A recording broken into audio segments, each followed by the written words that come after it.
ഒരു കന്യകയുടെ കന്യാകാത്വം കവർന്നെടുത്ത മഹാപാപിയാണ് ഞാൻ. എല്ലാം എന്റെ വിധിയാ. അല്ലെങ്കിൽ മനോട്ടനോടൊത്തൊരു മനോഹര ജീവിതം സ്വപ്നം കണ്ട് എനിക്ക് ഈ പാവത്തിന് പരിഹാരം ചെയ്യാൻ പറ്റുമെന്നറിയില്ല. പക്ഷെ എനിക്ക് ഒന്നും ചെയ്യാൻ കഴിയും. ഞാൻ കിട്ടിയ താലി കാര്യാക്കണ്ട. കുട്ടിയുടെ ഇഷ്ടം അനുസരിച്ച പോയിക്കോ. കുട്ടിയെ ഞാൻ തടയത്തില്ല. അത് വേണ്ട. ഞാനേ അന്തസ്സുള്ള തറവാട്ടിൽ പിറന്ന ആളാ. എന്റെ അമ്മ പഠിപ്പിച്ചിരിക്കുന്ന എന്താണെന്നറിയോ? എന്റെ ശരീരത്തിൽ ആദ്യമായിട്ട് തൊടുന്ന ആളായിരിക്കണം എന്റെ ഭർത്താവും കാണപ്പെട്ട ദൈവം എന്നാ.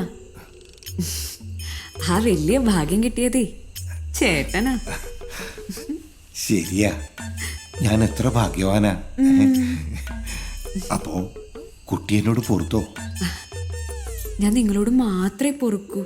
കുട്ടി ചേട്ടാ.